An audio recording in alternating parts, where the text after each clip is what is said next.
If you are in a relationship with a narcissist, especially if you've been in more than one, then this information will help you recognize the traps and tactics that the female covert narcissist will use on you, and I will also explain the reasons you don't always run when you see these red flags.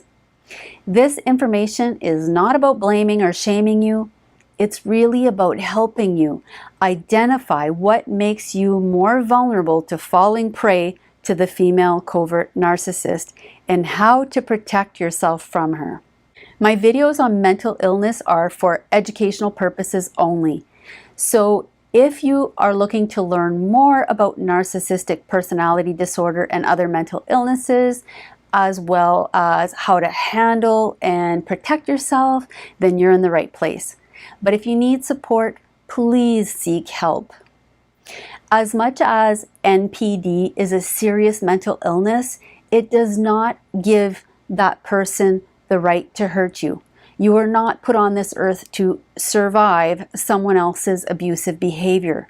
So the first thing I want you to know, if you are in a relationship with a female covert narcissist, there is no happy ending.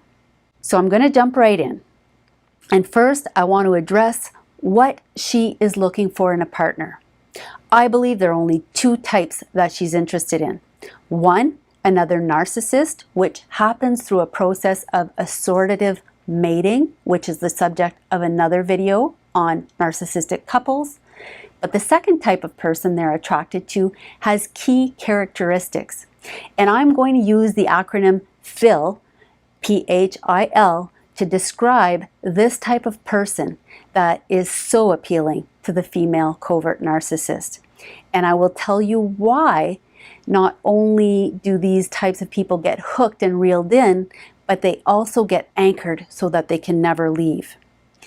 The P in PHIL stands for protector. The female covert narcissist wants someone with a strong protective instinct, someone who is naturally motivated to protect the people that they love. The H stands for helper. This is someone who is inclined to help others and to be of service, even to be a hero. The I stands for integrity, and this is someone who does what they say they're going to do. It's a person who keeps their promises, and this is super important when it comes to anchoring you. L stands for being loving. The female covert narcissist wants someone who is going to love her wholeheartedly, someone who will give her attention, affection, praise, and make her feel special on demand. So here's how it all plays out. So the first phase in the process is where she lures you. The narcissist believes she's special, so she has no problem making you believe it too. And she will come across as the most energetic, fun, smart, and sexy woman you have ever met. She will immediately fire you up emotionally, and she'll fire up your sex drive. Part of the female covert narcissist's lure is almost always using sex as a weapon. She will bring out that passionate side in you and sexual excitement that you didn't even think existed in real life. She will sex bomb you. That's like love bombing, but in the bedroom. But the real key to the luring stage is showing you her vulnerable side and opening up to you in a way that she's never done before with anyone else. And she'll do this quickly. How you respond right here will determine whether you make the cut or whether she moves on to a more suitable fish. When you give her lots of empathy and compassion, she knows she can easily cast you into the hero role, making you feel like you are the only one in the whole wide world who can save her, protect her, and make her feel safe. You're the only one who understands her. You're the only one who can help. If you bite hard here, she knows that your protector, helper, hero instincts are high and that your need to be needed are strong enough to keep you enrolled in the long game. In this luring stage, she's also mapping you out emotionally to find out what are your insecurities? What are your deepest fears? What are those intimate secrets no one else knows about you. And in these deep conversations where you feel so connected, where she's opening up to you and you're opening up to her about things you've never talked to anyone else about before, well, this will be used against you later.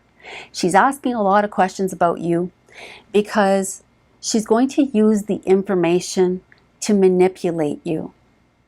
Now, as you will learn if you watch my video on myths about the female covert narcissist, many of these tactics are subconscious.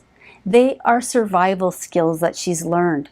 She's not planning out some evil personal attack on you, at least not usually. And now, the second phase of the process, now that you've taken the bait, before reeling you in, she needs you to bite even harder, to take the whole sinker. So like any good fisherman, she will give you some slack. When she feels you're on the hook, she'll pretend to pull away. In reality, she's waiting for you to come back. And when you do, she will reel you in. She usually does this in one of two ways. Either she creates a fake scenario to make it look like you've done something to hurt her deeply, or she simply pulls away, and when you ask why, she plays up her fears of being hurt. She talks about how she's been hurt in the past and how she's afraid you'll do the same. Again, she's playing on your helper instincts and your need to be needed. She's trying to elicit a response, and the response is a promise. She wants you to promise and profess that you are different. You would never do that to her. And she will pull out as many promises as possible from you because she already knows you're going to do everything in your power to keep those promises. Once those promises are made, that's hook, line, and sinker. But wait, there's more. Once she's reeled you in, she needs to anchor you so that you never leave. And she does this by playing on your integrity even more. Because you are someone who values your promises, she gets you to repeat those promises over and over under the pretense that she needs reassurance because she's so afraid, so vulnerable. And here's the caveat. She actually is incredibly sensitive and insecure. What she really needs here is for you to feel like you can never, ever break the promises and commitments you've made to her. Hence, the reason a smart, sensible person has such a hard time leaving this abusive relationship. And then she'll test you. She'll throw a few bombs in to make sure that you prove your integrity. And once you do, the real game of cat and mouse begins. In this case, if the game is still unclear to you, you are the mouse. You're the one being toyed with. Here is where the abusive push-pull cycle begins. That hot and cold Jekyll and Hyde, or whatever you want to call it. It's that back and forth between pulling you in to meet her needs for attention and admiration, and then crushing you.